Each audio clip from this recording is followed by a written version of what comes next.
Mr. Chair, pinapalabas natin na nagsisinungaling yung mismong presidente.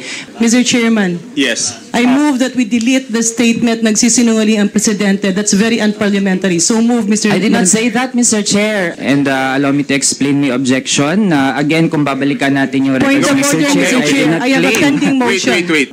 Masagot lang po yung mga tanong, Mr. Chair. Point Ang of dami order, pong Mr. Chair. We have hinahanap already na decided mga sagot that. That is ng moot and mamamayan. academic. Point of order, Mr. Chair. He's out of order. We're not discussing NTFL Kakir.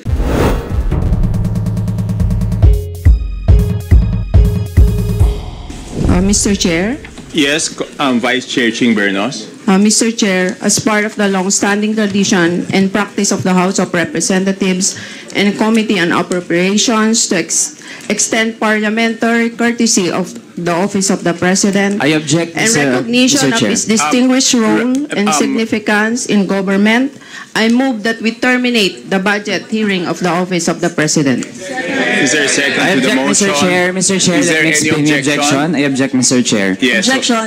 Yes. Yeah, Mr. Chair, I object dahil sabi po ng Presidente, all government agencies undergo the same process tuwing budget deliberations bilang sagot sa Office of the Vice President, Mr. Chair. So kung ganun, Mr. Chair, na ita-terminate natin ngayon yung deliberations, we are affirming ang pagiging brat ng Vice President. And in fact, Mr. Chair, pinapalabas natin na nagsisinungaling yung mismong Presidente by evading the process of Congress na mag-undergo ng scrutiny, Mr. Chair. Please take back your statement na nagsisinungaling yung Presidente. No, That is not Mr. Chair, that would depend on the decision of this committee. Kasi That on is record uncalled yun, for. Mr. Chair, sinabi yun ng Presidente, Mr. Chair.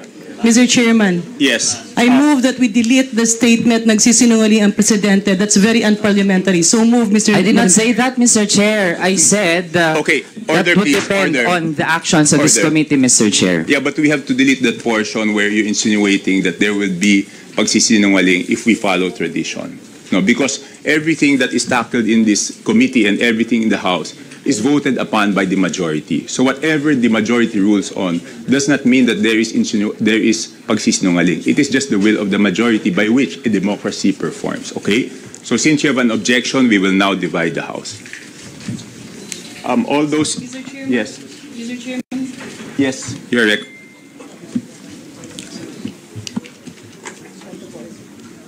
Mr. Chair. Paki-off sandali. Mr. Mr. Chair. Chairman, there are two pending motions. So we are tackling the first motion, just to be clear. Point of order, Mr. Chair.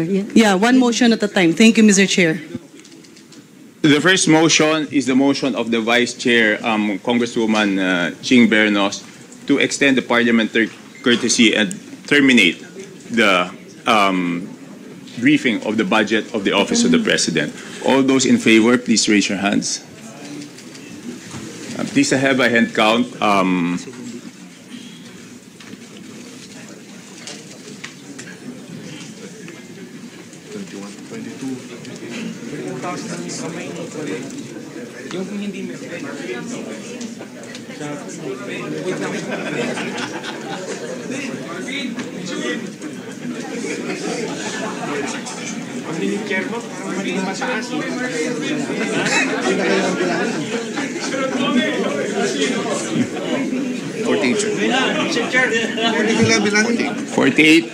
Forty-eight are in favor of the motion.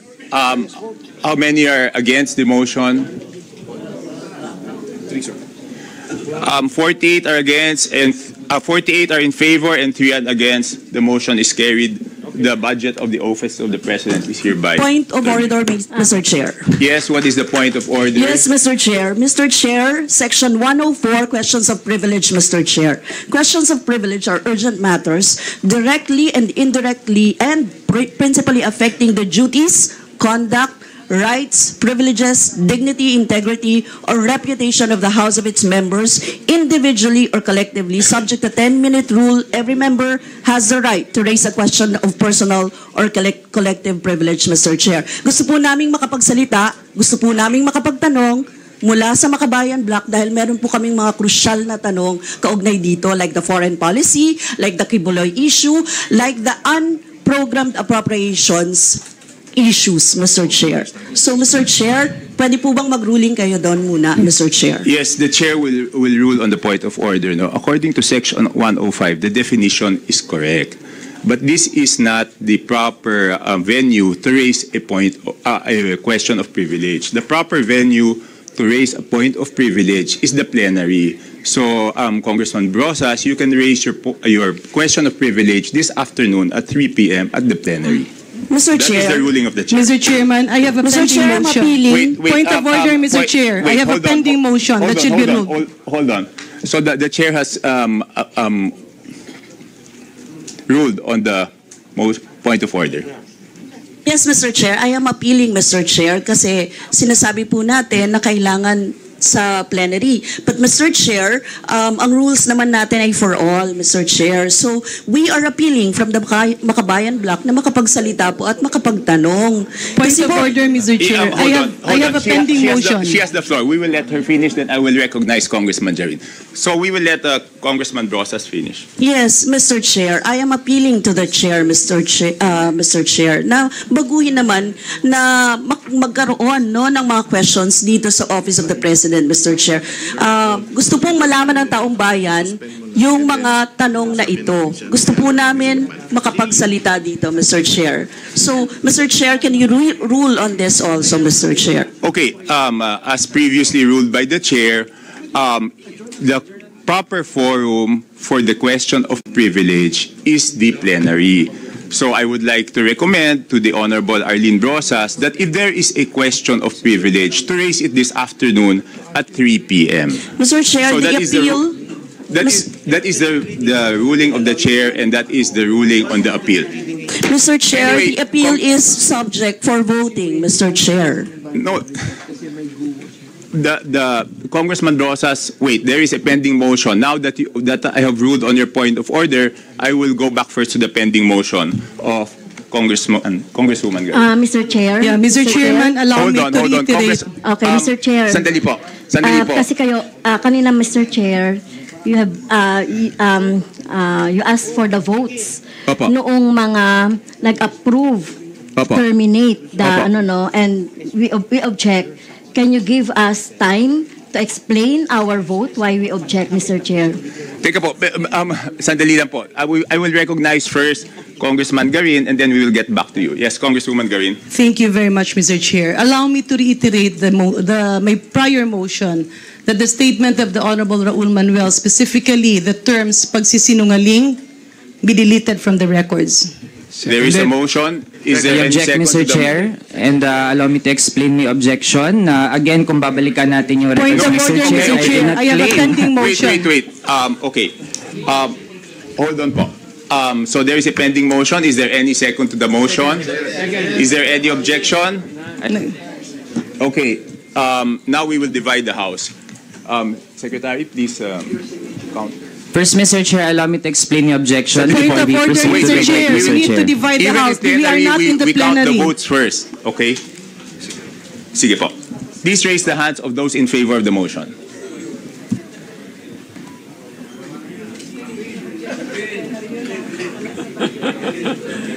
Yeah. Yes, to the... Kamalap.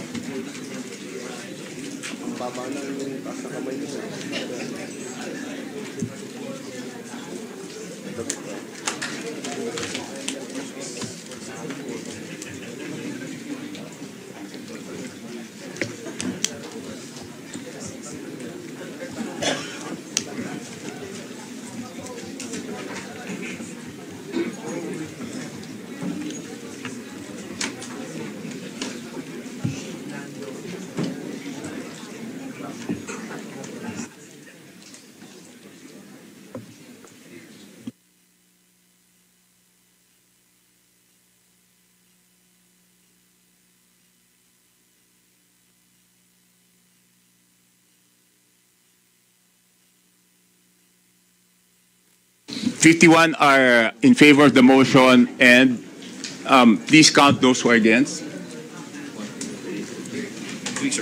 3 are against. The motion is carried. And now, Mr. Chair, allow me to explain why I voted no. Then again, Mr. Chair, The statement that I quoted comes directly from the President. Na-quote po yan sa media. And Mr. Chair, the actions of this committee will determine kung totoo ba yung sinabi ng Presidente o hindi, Mr. Chair. Again, we want all agencies to undergo the fair process. So supposedly naman, kung aprubahan din naman eventually yung budget, then dapat masagot lang po yung mga tanong, Mr. Chair. Point of order, Mr. Chair. We have already decided that is moot and academic. Mamamayan, Mr. Chair. Wait, hold on. Let us let Congressman Manuel proceed. Yes, Mr. Chair. Kasi nga hanggang ngayon nag-exist pa rin yung National Task Force LCAC, which has already been the target, Mr. Chair, of Point of calls order, for Madam abolishment, Chair. Mr. Chair. Pero isa ito sa mga grave Congressman questions na Gary, dapat sana na It's pag-uusapan not natin. an issue that's being Mr. discussed Chair. now, Mr. Chair. Yun yung mga issues na gusto nating matanong, Mr. Chair. But we Point are of order, deprived Mr. Chair. of the The Honorable opportunity Manuel because is of these discussing proceedings. matters. Point of order, Mr. Chair. He's out of order. We're not discussing NTF-LCAC here. There was a motion that we terminate the budget briefing of the Office of the President. Duly seconded, objected, voted upon. I therefore move, Mr. Chair, that we go back to what is the agenda of this House. That has been terminated, duly seconded. I therefore move that we suspend consideration of the budget Mr. Chair. until 1:30 Session this is afternoon. suspended. So move. Suspended. Chair,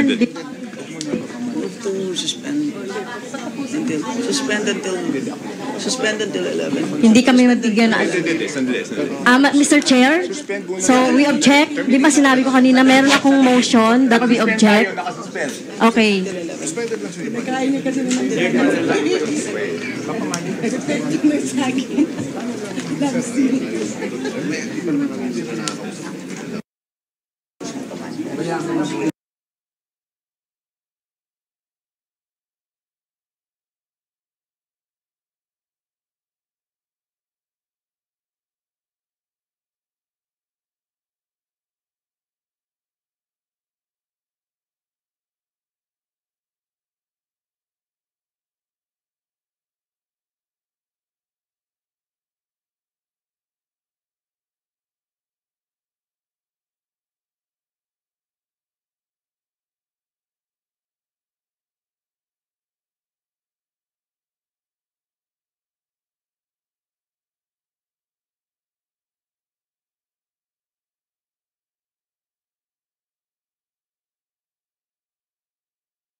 Mr. Chairman, with due courtesy to the Honorable Manuel, because I believe they would like to have a manifestation, I move, allow me to withdraw my motion to suspend the budget briefing, and it's until 1:30. So therefore, I withdraw that motion, Mr. Chair, to allow the quick manifestation of the Honorable Manuel.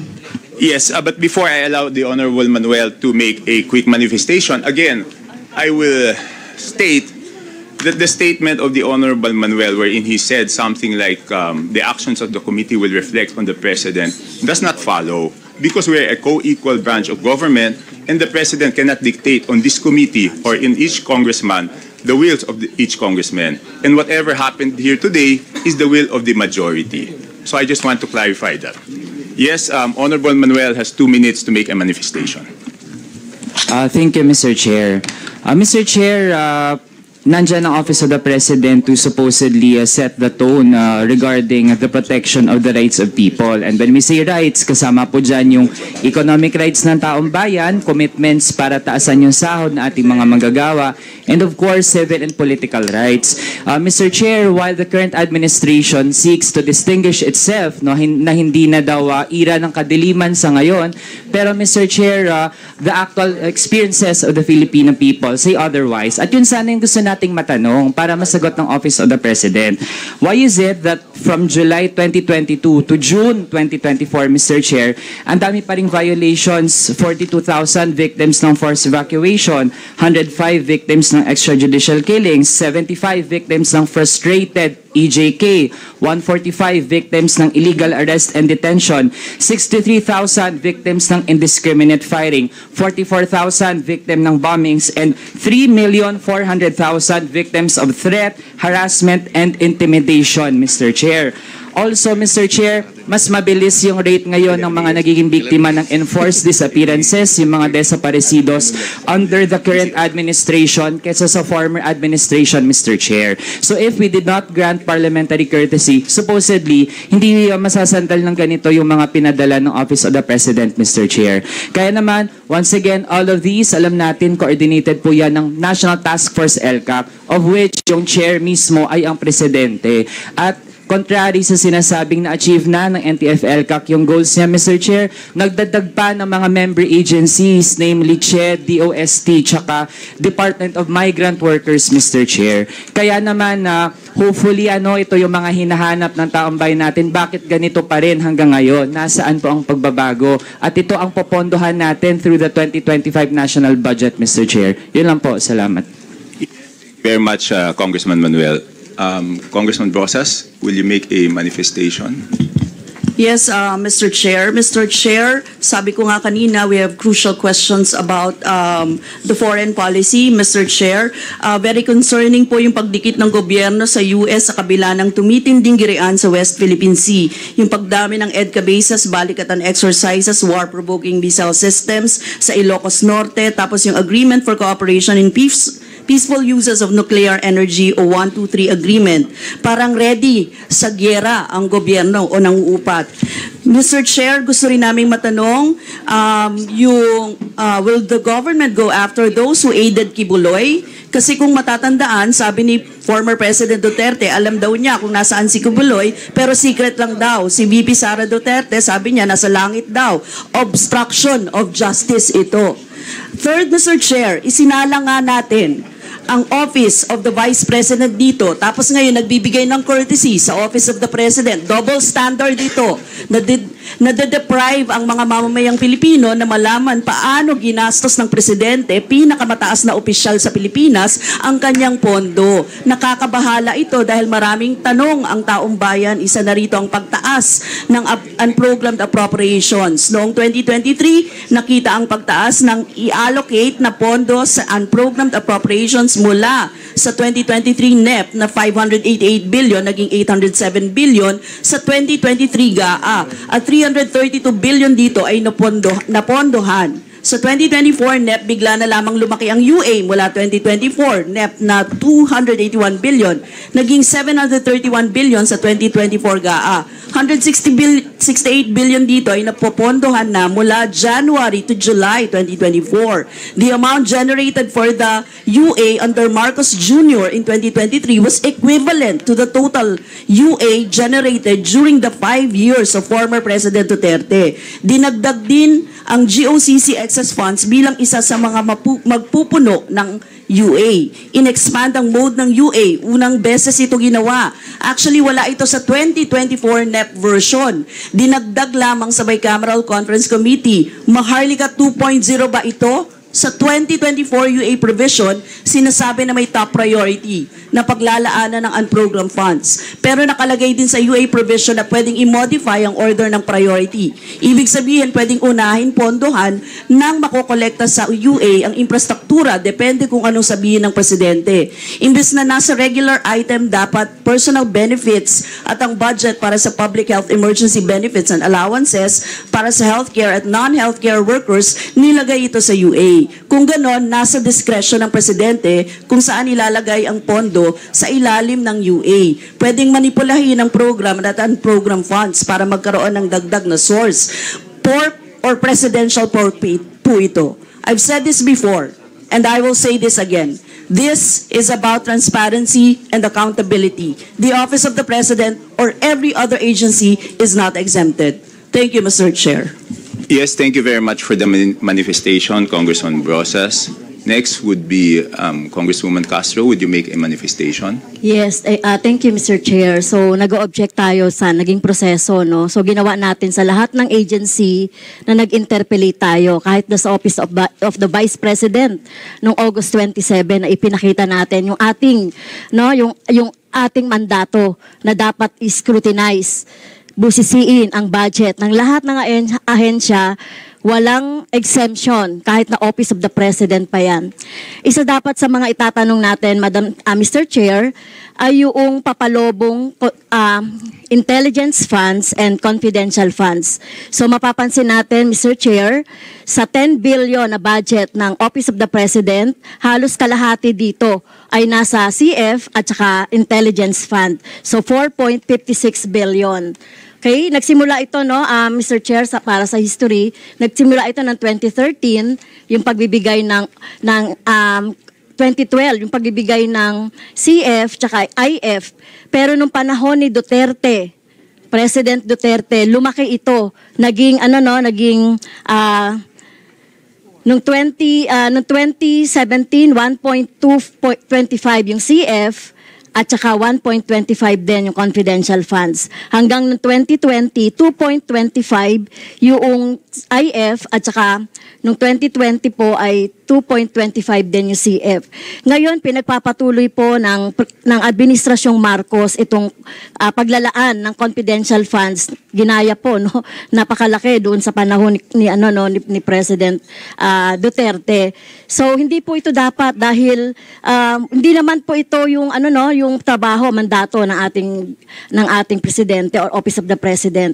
Last September 14, 2020, during the budget hearing of the Office of the President for the fiscal year 2021, Deputy ES for Internal Audit Bernardo said that the CIF of the OP was used on the following: Presidential Situation Room, National Anti-Money Laundering and Counter-Financing, National Cybersecurity Interagency Committee, Presidential Anti-Organized Crime, Philippine Center Anti-Terrorism Council, and National Coast Watch, etc.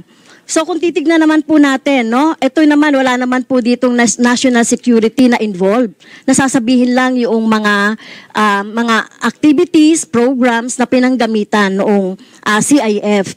Kaya pwede po na matanong at masagot natin, meron bang mga naidagdag na mga activities dito na pwedeng malaman ng ating taong bayan, no? At tingin naman po natin, ito, sinasabi natin na kino-question natin yung 125 million na confidential funds na ibinigay natin doon sa Office of the Vice President. Pero gusto ko rin sana questionin, bakit pinayagan ito ng OP that time? So, yun lang po naman yung gusto nating tanungin. At itong yung latest, Mr. Chair, kaugnay doon sa ill-gotten wealth ng pamilya ng Marcos. May decision na kasi ang Supreme Court, no?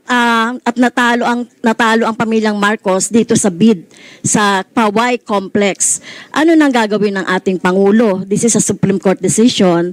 So ano ba yung maipapaliwanag niya sa ating mga kababayan kaugnay nito, no? More than sinasabi dito sa decision, Mr. Chair, yung laki ng 576,787 square meters na inari nung panahon ng dating Pangulo Ferdinand Marcos Sr. na dapat na maibalik dahil ito ay public land.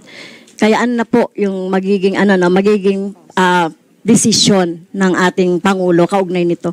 So yun lang po, Mr. Chair, wala namang masama kung mag-interpellate tayo dahil ito ay may kinalaman sa ating sa ating budget pa rin, Mr. Chair. Thank you. Yes, thank you. Mr. Chair. Yes, before I recognize our Senior Vice Chair, Stella Kimbo, the manifestations of Congressman Manuel, Congresswoman Brosas, and Congresswoman Castro are well taken.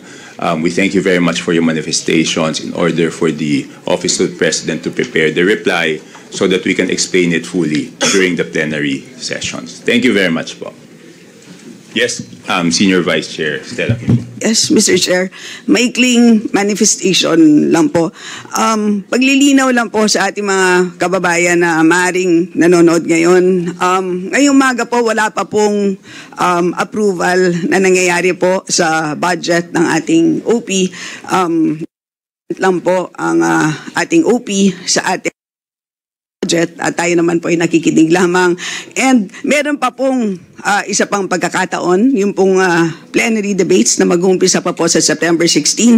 At rest assured po na lahat po ng mga katanungan ay meron pa pong isa pang pagkakataon which is during the plenary debates. At napakahusay naman ang ating budget sponsor, of course, the Honorable Toby Tiangco, at siya po ang haharap po sa inyo at sasagutin po lahat yan. And of course, ang ating kagalang-galang na Executive Secretary, si Sir Lucas Bersamin, at kasama ang buong team ay babalik po dito sa plenaryo. So, salamat po, Mr. Chair. Mr. Chair. Mr. Chair. Yes, In connection Majority with Leader. that, as Majority Leader, I'll give time in the plenary for those House members who wish to interpolate on the matter, particularly in the Office of the President. yes, and I'll give them plenary time. yes, Okay. Majority Leader, I think Congresswoman Brosas wanted to raise a question of privilege. I hope she could be given the time this afternoon. Yeah, Mr. Yes. Chair, I now move that we suspend Wait, hold on. Yusek Liberato, please, did you take note of the manifestations of Congressman Manuel, Congresswoman Brosas, and Congresswoman Castro? Yes, Your Honor. Please make sure that we properly address them during the plenary. Yes, Your Honor. One more question. Do you have any pending AOM with the COA with regards to confidential or intelligence funds? Your Honor, we have not received any audit observation memorandum from the Commission on Audit about the intelligence or the confidential fund of the Office of the President. Is there any representative from the COA who can confirm that? None? Okay. But you are sure that there's no AOM? Certainly, Your Honor. Okay. So thank you very much. Yes, Congresswoman Garin. Thank you, Mr. Chair. I now move that we suspend budget briefing until 11 o'clock this morning. Thank you, Mr. Chair. Yes, budget briefing suspended till 11 o'clock for the office of the POC. Thank you.